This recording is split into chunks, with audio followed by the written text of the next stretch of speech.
अस्सलामुअलैकुम वरहमतुल्लाहि वबरकातुहू। Welcome back to our channel.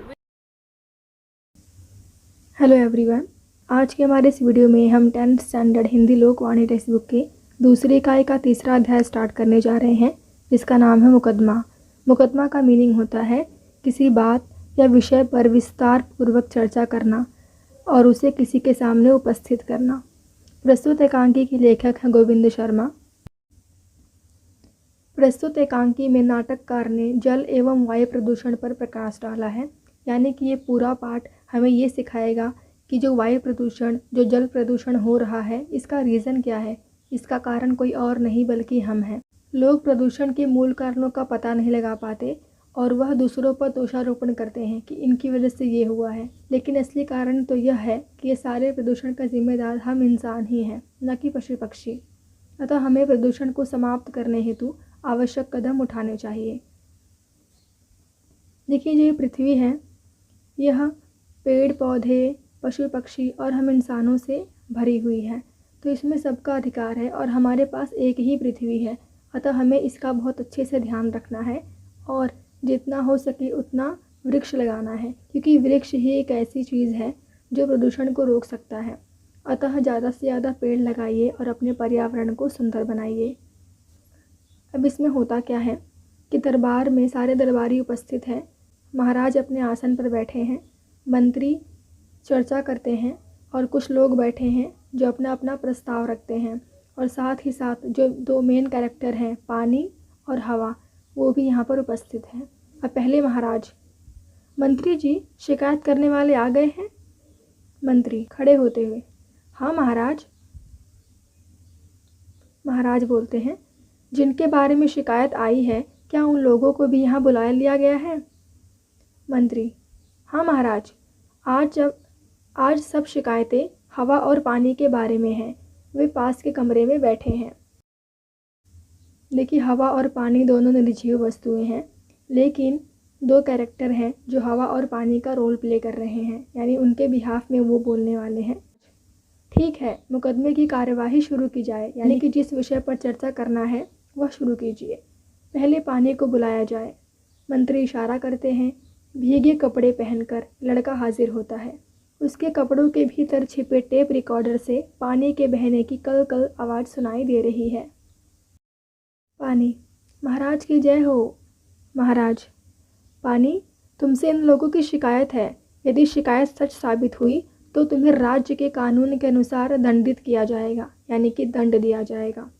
पानी, महाराज, मुझे नहीं मालूम कि ये लोग मुझसे क्यों नाराज़ हैं। मैं एकदम निर्मल हूँ महाराज। मंत्री, महाराज, लोगों की पहली शिकायत यही है कि पानी अब निर्मल नहीं रहा है।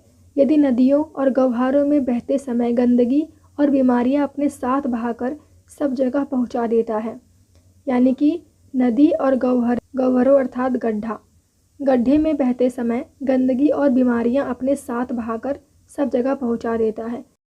पानी ने कहा, महाराज, ये लोग पहले की तरह पानी की रखवाली नहीं करते, यानी कि पानी की देख रेख नहीं करते। पशुओं को जोहड़ के भीतर तैरने छोड़ देते हैं, यानी कि तालाब। जोहड़ अर्थात तालाब। पशु अपनी गंदगी तालाब में छोड़ देते हैं। गांव की दूसरी गंदगी भी तालाब में फेंक दी जाती है। नदियों में कारखानों की गंदगी व शहर के गंदे नाली का पानी छोड़ा जाता है। महाराज, मैं अपने आप गंदा नहीं होता। मुझसे शिकायत करने वाले ही गंदा और दूषित करते हैं। महाराज ने कहा, भाइयों, आपके पास इसका क्या जवाब है। लोग आपस में फुसफुसा कर बातें करते हैं, फिर उनमें से एक बोलता है। एक, महाराज, यह तो मान लिया, पर कहीं बरसना कहीं नहीं बरसना, ये तो पानी की मनमानी है। पानी ने कहा, नहीं महाराज, मुझ पानी की मर्जी कहाँ चलती है। जिधर ढलान हो, जहाँ का माहौल अनुकूल हो, अनुकूल यानी कि बरसने लायक, वहाँ मुझे जाना ही पड़ता है। इन लोगों ने पहाड़ियों को काट कर वहाँ मैदान बना दिए हैं, पेड़ काट डाले हैं, वन नष्ट कर दिए हैं। ऐसी जगह बरसात कैसे हो सकती है। वर्षा ना होने के लिए भी यही जिम्मेदार है। यानी पानी ने बिल्कुल सही बात की है कि जिस तरह लोग पहाड़ों पर जाकर सारे पेड़ को काट कर वहाँ पर अपने लिए घर बनाते हैं, वहाँ पे होटल्स बनाते हैं, तो इसकी वजह से सारे पेड़ गायब हो चुके हैं और पानी को बहने के लिए पेड़ की आवश्यकता होती है, क्योंकि वही पेड़ पानी को रुक रुक कर बहाते हैं। यानी कि जो पानी की गति है वो पेड़ों के कारण स्लो हो जाती है और इससे बाढ़ का खतरा बिल्कुल टल जाता है। दूसरे व्यक्ति ने कहा, अधिक वर्षा के लिए कौन जिम्मेदार है? पानी। जो बादल बना है वह तो बरसेगा ही। फिर जहाँ वर्षा का पानी बहना चाहिए, जहाँ नदियाँ बहनी चाहिए, जहाँ मेरी सुस्ताने की पुरानी जगह होनी चाहिए, वहाँ तो मैं जाऊँगा ही सुस्ताने, यानी कि आराम करने। लोगों ने ऐसी जगहों पर घर बना लिए हैं, ऐसे घर तो डूबेंगे ही। मैं इनकी बनाई गलियों नालियों में घूमता रहूं, यह कैसे संभव है? बिल्कुल सही बात। जहाँ पर जगह खाली रहेगी पानी वहीं से बहेगा, लेकिन जबकि वहाँ पे लोग घर बना लिए हैं, पतली पतली गलियाँ बना लिए हैं, तो पानी तो वहीं से निकलेगा। लेकिन अगर जगह कम रहेगी पानी के लिए तो ऑफकोर्स वह घरों के अंदर घुसेगा और घर डूब जाएंगे। तीसरे व्यक्ति ने कहा, महाराज, हमारा गांव सदियों से ऊंची जगह पर बसा हुआ है। हमने नीची जगहों पर कोई घर नहीं बनाया है, फिर भी इस बार हमारा गांव बाढ़ का शिकार हुआ। महाराज, पानी पागल हाथी की तरह चलता है, आंख मूंद कर चलता है, यानी आंखों को बंद कर कर बहुत तीव्र गति से चलता है पानी। पानी ने कहा, नहीं महाराज, मैं देख कर चलता हूँ, तभी तो ढलान की तरफ जाता हूँ, कभी ऊंची जगह पर चढ़ने की कोशिश नहीं करता। ये लोग जानते हैं कि इनके गांव के पास एक पहाड़ है, पहले उस पर बहुत से वृक्ष होते थे। पहाड़ से उतरते समय मैं वृक्षों के बीच से होकर धीरे धीरे आता था और सीधे पानी के रास्ते यानी नदी नाले में बहता था। अब लोगों ने पहाड़ के वृक्ष साफ कर दिए हैं। मैं वहाँ से उतरता नहीं हूँ, बल्कि लुढ़कता हुआ नीचे आता हूँ, यानी कि बहुत स्पीड में। मुझे खुद पता नहीं चलता कि मैं नीचे कहाँ गिरूँगा। अगर वृक्ष होते तो ऐसा नहीं होता। इस बात के लिए गांव वाले ही जिम्मेदार हैं। पानी ने अगेन एक बहुत सही बात कही कि अगर पेड़ होते तो मैं रुक रुक कर गिरता, लेकिन अब ऐसा नहीं है, इसलिए मैं बहुत तीव्र गति से गिरता हूँ नीचे। महाराज, कोई और शिकायत? तुम्हारी चुप्पी इस बात की गवाह है कि तुमने भी इन कारणों को मान लिया है। तुम्हारा भला इसी में है कि अपनी गलतियाँ सुधारो और पानी को निर्मल तथा उपयोगी रहने दो। यह हमारे लिए संदेश है कि हमें पानी को जितना हो सके स्वच्छ बनाए रखना है और उसका उपयोग बहुत ही सावधानी पूर्वक करना है। अब इस नाटक का सेकंड पार्ट यानी कि दूसरा दृश्य, वैसा ही दरबार। इस बार पानी की जगह हवा है। हवा बनी लड़की के पंख उड़ रहे हैं। पर्दे के पीछे रखे पंख की हवा सीधे उस पर पड़ रही है। साएं साएं की हल्की आवाज़ आ रही है। महाराज ने बोला, मंत्री जी, हवा के प्रति लोगों की क्या शिकायतें हैं? एक आदमी आगे आता है। आदमी, महाराज की जय हो। महाराज, आजकल हवा में खुशबू नहीं होती, यह हर समय हमारे यहाँ बदबू फैलाती है, यानी कि बहुत स्मेल आती है उसमें से। इसकी बदबू के कारण रहना मुश्किल हो गया है। अब हवा ने अपना पक्ष रखा। महाराज, यह आरोप झूठा है। बदबू के कारण तो मेरा जीना कठिन हो गया है। अपने आप में मेरे पास ना तो खुशबू है ना तो बदबू। जैसा कि हमने साइंस में पढ़ा है कि पानी और हवा दोनों रंगहीन और गंधहीन होते हैं। पहले ऐसा नहीं होता था।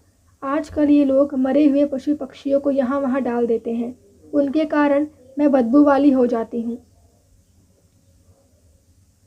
इनके कारखानों से निकली गंदगी और गैसें मुझ में घुल जाती हैं और यह बदबू दूर तक फैलती रहती है। मुझे याद है कि एक बार भोपाल के एक कारखाने से निकली जहरीली गैस मुझ पर सवार होकर दूर दूर तक फैल गई थी और कितने ही लोग रात में सोए हुए मौत के मुंह में चले गए थे। इन लोगों से कहिए कि ये गंदगी के ढेर ना लगाएं, सफाई रखें, कचरे से कंपोस्ट खाद बनाएं। मैं आपको बता दूं कि 2 दिसंबर 1984 के दिन भोपाल में एक गैस लीकेज की दुर्घटना हुई थी, जिसमें रात में कारखाने से निकली जहरीली गैस पूरी हवा में फैल गई और उस रात बहुत से लोग सोए के सोए रह गए, जिनकी आंखें नहीं खुली और हमेशा के लिए वे मौत के मुंह में चले गए। उस गैस का प्रभाव इतना अधिक था कि उसमें 40,000 से भी अधिक लोग मारे गए थे। इस घटना को तो बहुत साल हो गए, लेकिन इसने आज भी अपना असर बनाए रखा है। यह कोई प्राकृतिक घटना नहीं थी, बल्कि मानव द्वारा निर्मित घटना थी कि सिर्फ इंसान की एक गलती के कारण पूरी हवा दूषित हो गई और इतने लोग मारे गए।